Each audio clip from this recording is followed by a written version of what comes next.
আসসালামু আলাইকুম everyone. Bangladesh cricket বর্তমানে একটি খারাপ অবস্থায় আছে। তারা ব্যাক টু ব্যাক সিরিজ হারছে। ঘরের মাঠে জিম্বাবুয়ের সাথে একটি টেস্ট হারলো, তারপর ইউএর বিপক্ষে গিয়ে 2-1 সিরিজ হারলো। এদিকে পাকিস্তানের বিপক্ষে কিন্তু বাংলাদেশ প্রথম 2 টি-20 হেরে কিন্তু সিরিজ অলরেডি হেরে গেছে। আজকে তৃতীয় টি-20 ম্যাচে রাতে তারা 9টায় মুখোমুখি হবে। এখন আজকের এই টি-20 সিরিজ যেটা পাকিস্তানের সাথে অনুষ্ঠিত হচ্ছে সেটা নিয়ে কথা বলবো না, তবে পাকিস্তান খুব শীঘ্রই আবারও তাদের সাথে আমাদের দেখা হতে যাচ্ছে টি-20তে। আগামী জুলাই মাসের 18 তারিখ তাদের বাংলাদেশে 3 ম্যাচে টি-20 সিরিজ খেলতে আসার একটা কথা রয়েছে। মূলত বাংলাদেশের যে চ্যাম্পিয়ন্স ট্রফি রয়েছিল, চ্যাম্পিয়ন্স ট্রফিতে বিসিবির বড় কর্তারা এবং পাকিস্তান ক্রিকেট বোর্ড পিসিবির বড় কর্তাদের আলোচনায় সেখানে এফটিপি অর্থাৎ ফিউচার ট্যুর প্রোগ্রাম, আইসিসির যে নির্ধারিত ফিউচার ট্যুর প্রোগ্রামের বাইরে গিয়ে তারা আসন্ন এশিয়া কাপ এবং টি-20 বিশ্বকাপকে সামনে রেখে আরও বেশি টি-20 খেলার আশায় তারা এফটিপির বাইরে গিয়ে 3 ম্যাচে টি-20 সিরিজ আরেকটি আয়োজন করেছে, যেটা এখন পর্যন্ত প্রস্তাবিত সূচি অনুযায়ী আগামী 20, 22 এবং 24 জুলাই ঢাকার মিরপুর শেরেবাংলা জাতীয় ক্রিকেট স্টেডিয়ামে অনুষ্ঠিত হবে। যার জন্য তারা আগামী 18 জুলাই বাংলাদেশে আসবে এই 3 ম্যাচে টি-20 সিরিজ খেলার জন্য।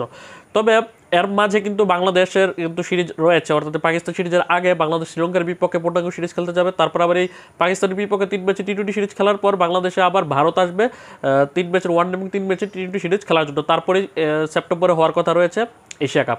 এখন পর্যন্ত ভারত বাংলাদেশ আসবে কিনা সেটা নিয়ে কিন্তু এখন পর্যন্ত নিশ্চিত কিছু তথ্য জানা যায়নি, যার কারণে বাংলাদেশ এবং ভারতের যেই বর্তমান পরিস্থিতির টানাপোড়েনের কারণে। তবে হতেও পারে ওই সিরিজটা।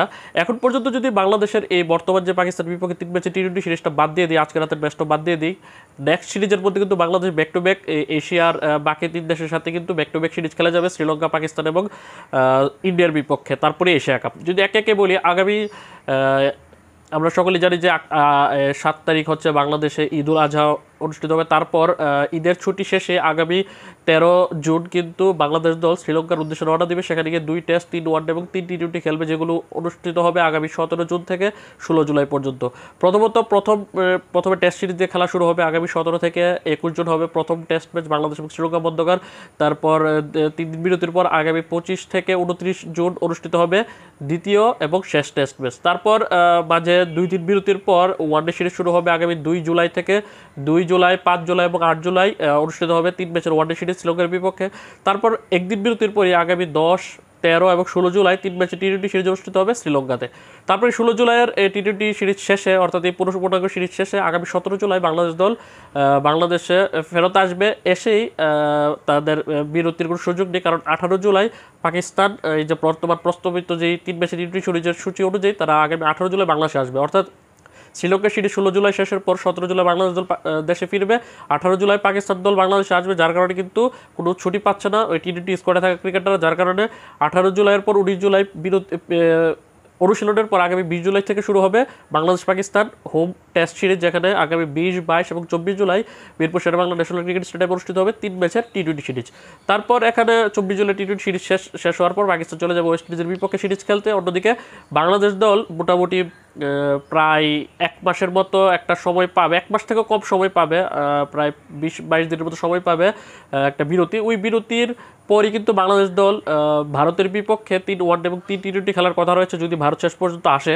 আগামী 17 আগস্ট থেকে 31 আগস্ট পর্যন্ত ঘরের মাঠে ভারতের বিপক্ষে 3 ম্যাচের ওয়ানডে এবং 3 ম্যাচের টি-20 সিরিজ হওয়ার কথা রয়েছে, যেখানে ভারত আগামী 13 আগস্ট বাংলাদেশে আসার কথা রয়েছে। 13 আগস্ট বাংলাদেশে এসে 3 দিন অনুশীলনের পর আগামী 17 আগস্ট শুরু হবে প্রথমে ওয়ানডে সিরিজ, যে ওয়ানডে সিরিজের প্রথম 2টি ম্যাচ অনুষ্ঠিত হবে মিরপুরে 17 এবং 20 আগস্ট। তারপর তৃতীয় এবং শেষ ওয়ানডে ম্যাচটা অনুষ্ঠিত হবে আগামী 23 আগস্ট চট্টগ্রামে। তারপর মাঝে 2 দিন বিরতির পর চট্টগ্রামে শুরু হবে 3 ম্যাচে টি-20 সিরিজের প্রথম ম্যাচ আগামী 26 আগস্ট। তারপর সেখান থেকে তারা চলে আসবে আবার ঢাকায় এসে আগামী 29 আগস্ট এবং 31 আগস্ট সিরিজের শেষ এবং 2টি টি-20 ম্যাচ খেলবে তারা মিরপুরে। অর্থাৎ 3 ম্যাচের ওয়ানডে সিরিজ অনুষ্ঠিত হবে 17, 20 এবং 23 আগস্ট, প্রথম 2টি মিরপুর এবং 3 নম্বরটি হবে চট্টগ্রাম। এবং আগামী 26, 29 এবং 31 আগস্ট 3 ম্যাচে টি-20 সিরিজ হবে, যেখানের মধ্যে প্রথম টি-20 ম্যাচটি অর্থাৎ 26 তারিখের ম্যাচটি অনুষ্ঠিত হবে চট্টগ্রামে এবং 29 এবং 31 তারিখের টি-20 ম্যাচটি অনুষ্ঠিত হবে ঢাকার মিরপুরে। তারপরে আগস্ট শেষে যদি সিরিজটা শেষ পর্যন্ত অনুষ্ঠিত হয়, যদি ভারত বাংলাদেশে আসে, তাহলে এই সময় 17 থেকে 31 আগস্টের মধ্যে এই সিরিজটা অনুষ্ঠিত হবে। তারপরে আগামী সেপ্টেম্বরের প্রথম সপ্তাহের শেষ দিকে অথবা দ্বিতীয় সপ্তাহের শুরুতে অনুষ্ঠিত হওয়ার কথা রয়েছে এশিয়া কাপ। এখন এশিয়া কাপে ভারত পাকিস্তানের অংশগ্রহণ নিয়ে এখনও শঙ্কা রয়েছে, কারণ ভারত পাকিস্তানের সাথে খেলতে চায় না বলে শোনা গিয়েছে, এমনকি ভারত তারা উইথড্র করতে পারে এশিয়া কাপ থেকে। তো দেখা যাক কী হবে। তারপর সেপ্টেম্বরের পরপরই কিন্তু সেপ্টেম্বরের শেষ দিকে এবং অক্টোবর শুরুতে বাংলাদেশের কিন্তু আরও একটি সিরিজ রয়েছে, এই মুহূর্তে কার সাথে জিনিসটা মনে পড়ছে না।